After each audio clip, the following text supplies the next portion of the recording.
नमस्कार दोस्तों, कैसे आप? आपका बहुत बहुत स्वागत हमारे अपने रेडियन गवर्नमेंट एग्जाम के अंदर। तो प्यारे बच्चों, आपके लिए बहुत बेहतरीन क्लास दी जा रही है। क्लास आपको बहुत बेहतरीन क्लास और यूपी कांस्टेबल और एसएससी जीडी कांस्टेबल के लिए क्लास दी जा रही है। तो बहुत बेहतरीन क्लास होगी। आज का जो हमारा लेक्चर होगा तो प्यारे बच्चों चौहान वंश होगा। क्या होगा? चौहान वंश। प्राचीन भारत में चौहान वंश। तो चौहान वंश पहले वो अजमेर के चौहान थे, उसके बाद वो दिल्ली के भी चौहान हुए। तो दिल्ली और अजमेर के चौहान वंश के बारे में आज पढ़ोगे आप। तो प्यारे बच्चों जल्दी से जल्दी आप सेशन को ज्वाइन कर लें, बहुत मजेदार क्लास आपको मिलने वाली है। चलिए स्टार्ट करते हैं प्यारे बच्चों चौहान वंश। तो चौहान वंश का जो फाउंडर है, चौहान वंश का जो संस्थापक है वो कौन था प्यारे बच्चों? वासुदेव। चौहान वंश का फाउंडर वासुदेव। चौहान वंश का फाउंडर वासुदेव है। और प्रारंभ में चौहान वंश कौन से वंश के अधीन रहता था? प्रारंभ में चौहान वंश गुर्जर प्रतिहार वंश के अधीन थे। गुर्जर प्रतिहार वंश के अधीन। क्लियर? मतलब गुर्जर प्रतिहार वंश बड़ा एम्पायर था और चौहान वंश छोटा एम्पायर था। ठीक है, तो चौहान वंश को कौन से वंश के अधीन रहना पड़ता था प्रारंभ में? तो आपसे कभी पूछा जाए तो प्यारे आपको लगाना है गुर्जर प्रतिहार वंश के अधीन रहता था। चौहान वंश का सेकंड राजा गद्दी पर आया वाकपति राज फर्स्ट। वाकपति राज, इसने प्रतिहारों से स्वयं को क्या किया? आजाद। तो प्रतिहारों से अपने आप को आजाद करने वाला चौहान वंश का फाउंडर कौन था? कभी आपसे एग्जाम में पूछा जाए तो आपका आंसर आएगा वाकपति राज फर्स्ट। आपको लगा देना है प्यारे बच्चों। तो इसके बाद देखते हैं नेक्स्ट, सिद्धराज। इसने अपने साम्राज्य का क्या किया? मतलब चौहान वंश के साम्राज्य का विस्तार करना इसने स्टार्ट किया है। और कौन सी उपाधि लेकर ये गद्दी पर बैठा? सिद्धराज ने उपाधि धारण किए महाराजा धीराज। तो चौहान वंश के किस राजा ने महाराजा धीराज की उपाधि धारण की है? कभी आपसे पूछा जाए तो आपको क्या लगाना है? सिद्धराज आपको लगा देना है। क्या लगा देना है? सिद्धराज आपको लगा देना है। इसके बाद विग्रहराज सेकंड गद्दी पर आया। Vigraharaj second, Vigraharaj third, first भी है। ठीक है, चलिए इनका जीएस में कोई ज्यादा रोल नहीं है, बस आप ऐसे लिख के आगे बढ़ोगे आप। इसके बाद देखोगे पृथ्वीराज फर्स्ट। पृथ्वीराज फर्स्ट का भी जीएस में कोई ज्यादा रोल नहीं है, तो इसीलिए इसके बारे में कुछ वर्क भी आपको नहीं लिखना है कोई। ठीक है, अजय राज। अजय राज आपके जीएस के लिए बड़ा इंपॉर्टेंट है क्योंकि अजमेर नगर बसाया है। राजस्थान में जो अजमेर है, राजस्थान में जो अजमेर है, ये किसकी देन है? अजमेर नगर किस चौहान वंश के किस राजा ने बसाया? तो आपके लिए बहुत बहुत बेहतरीन क्वेश्चन है। तो आपको आंसर लगाना है अजमेर। अजमेर जो नगर है ये कौन सी नदी पर बसा हुआ है? अजमेर नदी कौन सी नदी के किनारे है? लूनी नदी। लूनी नदी के किनारे, लूनी नदी के किनारे अजमेर शहर बसा हुआ है। और अजमेर में पुष्कर झील भी है। अजमेर के अंदर प्यारे बच्चों पुष्कर झील है। और इस पुष्कर झील में ब्रह्मा जी का मात्र एक मंदिर है। ब्रह्मा जी का एकमात्र मंदिर, ब्रह्मा जी का एकमात्र मंदिर अगर आपसे पूछा जाए और एग्जाम में कई बार आपसे पूछा गया है, वो पुष्कर झील में है। ये वही पुष्कर झील है जिसमें ऊंटों का मेला भी लगता है। ऊंटों का मेला प्यारे बच्चों कहाँ लगता है? पुष्कर झील में लगता है। और अजमेर के अंदर मोइनुद्दीन चिश्ती की दरगाह भी है। लिख सकते हैं आप, मोइनुद्दीन चिश्ती। मोइनुद्दीन चिश्ती की दरगाह।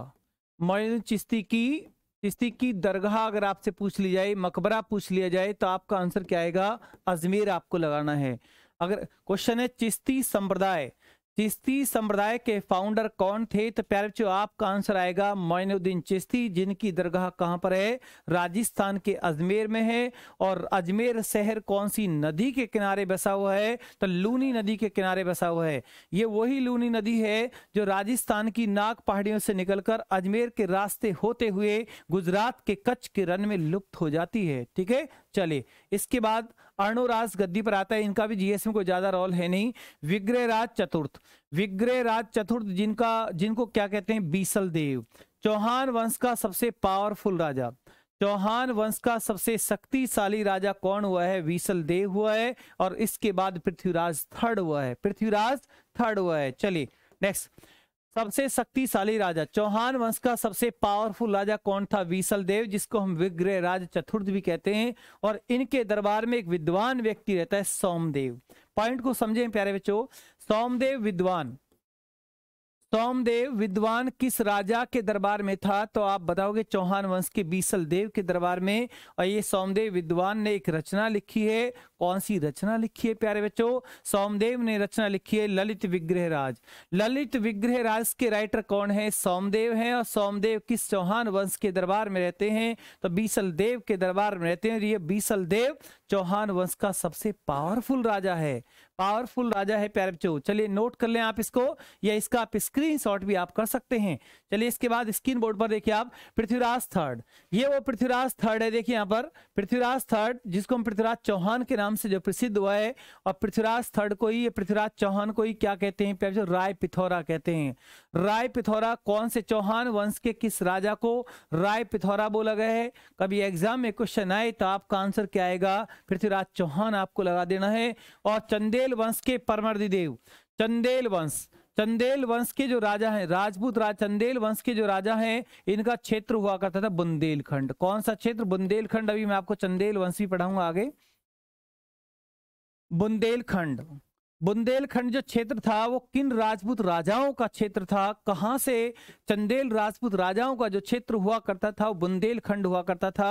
और ये वही चंदेल राजपूत राजा हैं जिन्होंने मध्य प्रदेश के खजुराहो में विष्णु मंदिर का निर्माण कराया है। खजुराहो के विष्णु मंदिर का निर्माण किस वंश के राजाओं की देन है? कभी आपसे पूछा जाए तो आपका आंसर चंदेल वंश आएगा। और चंदेल वंश का एक राजा था परमर्दी देव।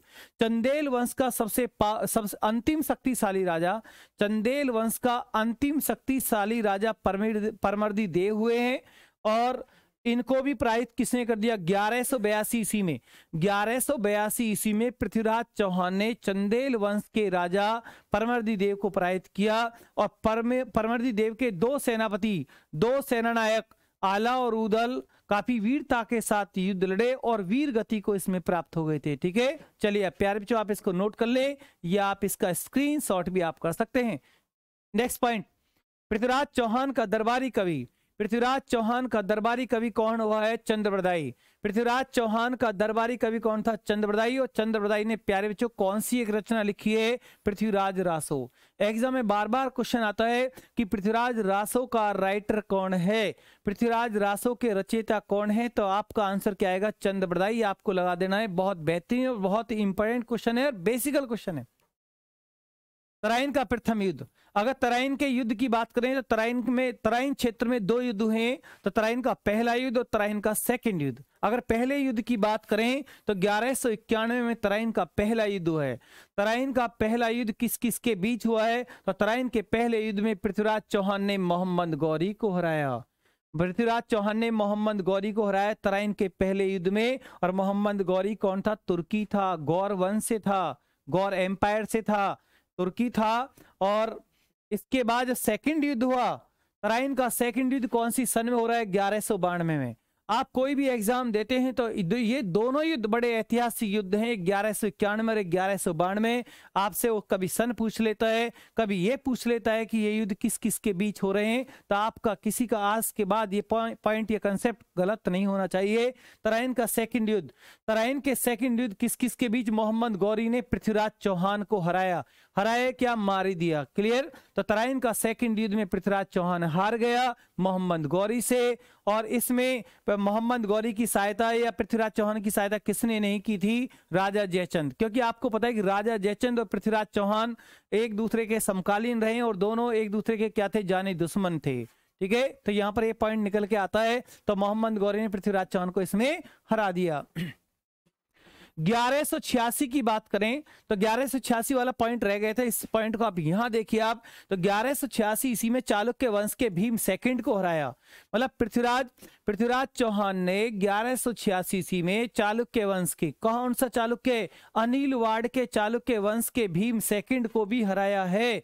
और 1182 ईस्वी में पृथ्वीराज चौहान ने चंदेल वंश के राजा परमर्दी देव को भी हराया है। ये दोनों पॉइंट आपको भूलने नहीं है, दोनों ही आपके लिए बहुत इंपॉर्टेंट पॉइंट है।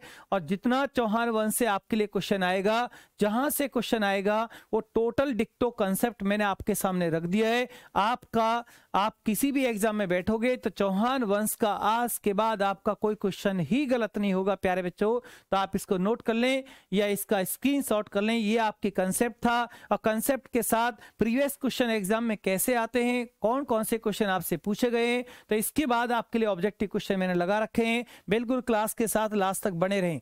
पहला क्वेश्चन स्क्रीन बोर्ड पर, किस चौहान शासक के समय में अजमेर पर मुसलमानों का सर्वप्रथम आक्रमण हुआ? किस चौहान शासक के समय अजमेर पर मुसलमानों का पहला अटैक हुआ? गुवक फर्स्ट, वासुदेव, विग्रहराज प्रथम या दुर्लभ राज प्रथम? तब प्यारे बच्चों आपका आंसर क्या आएगा? बेहतरीन क्वेश्चन है आपके लिए स्क्रीन बोर्ड पर, तो आपका आंसर लगा दीजिए। मुझे आपके आंसर का इंतजार है प्यारे बच्चों। तो यहाँ पर दुर्लभ राज फर्स्ट आपको लगाना है, दुर्लभ राज फर्स्ट, दुर्लभ राज आप फर्स्ट आपको इसमें लगा देना। डी ऑप्शन बिल्कुल आपका राइट है। क्वेश्चन नंबर 2 स्क्रीन बोर्ड पर प्यारे बच्चों देखिए आप, चौहानों की प्रारंभिक राजधानी कहाँ थी? चौहान वंश के राजाओं की प्रारंभिक राजधानी, पहले राजधानी इनकी कहाँ हुआ करती थी? तो बताइए, पुष्कर में या चित्रपुर में या कन्नौज में या अजमेर में? तो आपका आंसर क्या आएगा? तो यहाँ पर सही आंसर है चित्रपुर में, आपको बी ऑप्शन आपको लगा देना है। चलिए स्क्रीन बोर्ड पर क्वेश्चन नंबर 3 आपके लिए आ गए, किस चौहान शासक ने परम भट्टारक महाराजा धीराज परमेश्वर की उपाधि धारण की है? तो 4 ऑप्शन आपके सामने हैं। तो क्वेश्चन नंबर 3 आपके लिए बहुत बेहतरीन क्वेश्चन है। तो प्यारे बच्चों आपका आंसर क्या आएगा? 4 ऑप्शन है। पहला ऑप्शन आपके लिए अजयराज या पृथ्वीराज फर्स्ट या विग्रहराज थर्ड या दुर्लभ राज तृतीय? तब प्यारे बच्चों आपका आंसर इसमें सही है, पृथ्वीराज फर्स्ट आपको लगा देना, बी ऑप्शन बिल्कुल राइट। चलिए बताइए फटाफट आंसर, बहुत ये भी क्वेश्चन आपके लिए बड़ा इंपॉर्टेंट क्वेश्चन है प्यारे बच्चों, इसका आंसर बताइए आप स्पीड के साथ। डॉक्टर गोपीनाथ शर्मा ने किसके शासनकाल को चौहानों के साम्राज्य का निर्माण काल माना है? अजयराज, पृथ्वीराज थर्ड, वासुदेव या Arnoraj? Question number 4 screen board पर आपके लिए बता दीजिए, फटाफट आंसर लगा दीजिए, आप लगाइए फटाफट आंसर, इंतजार है आपके आंसर का प्यारे बच्चों। तो यहाँ पर आपको अजयराज लगाना है। ये वही अजयराज है जिसने राजस्थान में अजमेर नगर बसाया है। राजस्थान में अजमेर नगर किसकी देन है? तो आपको अजयराज लगाना है। बेहतरीन पॉइंट आपके लिए, बहुत लाजवाब पॉइंट है आपके लिए। चौहानों में पितृहंता किसे कहा जाता है? चौहानों में पितृहंता किसे कहा जाता है? क्वेश्चन नंबर 5 स्क्रीन बोर्ड पर आपके लिए बताइए, जगदेव को या अर्णोराज को या बीसल देव को पितृहंता से मतलब होता है पिता की हत्या करके गद्दी पर बैठना। तो यहाँ पर ए ऑप्शन बिल्कुल राइट आपको लगाना है, ए ऑप्शन बिल्कुल आपका राइट है। स्क्रीन बोर्ड पर नेक्स्ट क्वेश्चन, किस चौहान शासक ने हर्षनाथ मंदिर मतलब सीकर का निर्माण करवाया? तो गोवक फर्स्ट, दुर्लभ राज फर्स्ट, चंद्रराज फर्स्ट या वाकपति राज फर्स्ट? तो क्वेश्चन नंबर 6 स्क्रीन बोर्ड पर आपके लिए बताएं क्या आएगा आंसर प्यारे बच्चों, बताएं आप स्पीड के साथ। एक अच्छा क्वेश्चन मैंने आपसे पूछा है, बताइए इसका सही आंसर क्या आएगा। चलिए गोवक फर्स्ट आपको ए ऑप्शन आपको लगा देना है, क्लियर। चलिए स्क्रीन बोर्ड पर नेक्स्ट क्वेश्चन आपके लिए, तराइन के प्रथम युद्ध में पृथ्वीराज चौहान मतलब जिसको हम तृतीय बोल रहे हैं, थर्ड का सेनापति कौन था? खांडेराव, गोविंदराज, भुवनमल या Kaimas? Question number 7 screen board पर। तो क्वेश्चन पूछा है कि तराइन के पहले युद्ध में पृथ्वीराज चौहान का सेनापति कौन था? तब प्यारे आपका आंसर क्या आएगा? क्वेश्चन नंबर 7 का स्क्रीन बोर्ड पर जो आंसर आ रहा है वो ए ऑप्शन आपको राइट कर देना है। खांडेराव इनके सेनापति थे पृथ्वीराज चौहान के तराइन के पहले युद्ध में, और तराइन का पहला युद्ध 1191 में हुआ है और पृथ्वीराज चौहान ने मोहम्मद गौरी को हराया है प्यारे बच्चे इसमें, ठीक है। चलिए नेक्स्ट, तराइन का प्रथम युद्ध कब हुआ? तराइन का पहला युद्ध कब हुआ? तो प्यारे बच्चों कमेंट बॉक्स में टाइपिंग कर दें। तो इसका सही आंसर क्या आएगा? तराइन का पहला युद्ध कौन सी सन में हुआ है? आंसर है 1191 में आपको लगाना है, 1191 में रख देना है। पृथ्वीराज चौहान तृतीय की छतरी कहां पर स्थित है? सिरसा में, गजनी में, अजमेर में या तराइन में? तो आपका आंसर क्या आएगा? क्वेश्चन नंबर 9 का आपको आंसर देना है। क्वेश्चन नंबर 9 का बी ऑप्शन गजनी आपको लगा देना है, ठीक है। चलिए स्क्रीन बोर्ड पर नेक्स्ट क्वेश्चन, दिल्ली पर अधिकार करने वाला प्रथम चौहान शासक कौन था?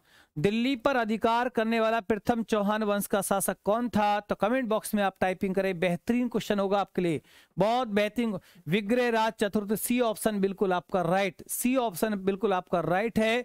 तो और भी क्वेश्चन लीजिए आप इसमें, देव, बोध एवं धर्म घोष किस चौहान शासक के समय प्रसिद्ध विद्वान रहे हैं? विग्रहराज, पृथ्वीराज, अजयराज या अर्णोराज? तो क्वेश्चन नंबर 11 का आप आंसर लगा दीजिए। ये आज की क्लास का लास्ट क्वेश्चन है और मैं आपको 11 क्वेश्चन एक मैथमेटिक्स के ऑब्जेक्टिव क्वेश्चन दिए हैं, और उससे पहले मैंने आपको चौहान वंश का कंसेप्ट बताया है। तो प्यारे बच्चों, कंसेप्ट प्लस ऑब्जेक्टिव क्लास मैंने आपको दी है, इसका आंसर डी ऑप्शन आप लगाओगे, डी ऑप्शन अर्णोराज आपको लगा देना है। तो ये कंसेप्ट प्लस ऑब्जेक्ट की क्लास आपको अगर अच्छी लगती है तो क्लास को आप लाइक एंड शेयर जरूर करें, और हमारे इस रेडियन गवर्नमेंट एग्जाम चैनल को भी आप सब्सक्राइब जरूर करें, जिससे कि आपको time to time update notification मिलता रहे। तो प्यारे बच्चों, मिलते हैं नेक्स्ट क्लास के साथ। धन्यवाद, गुड नाइट।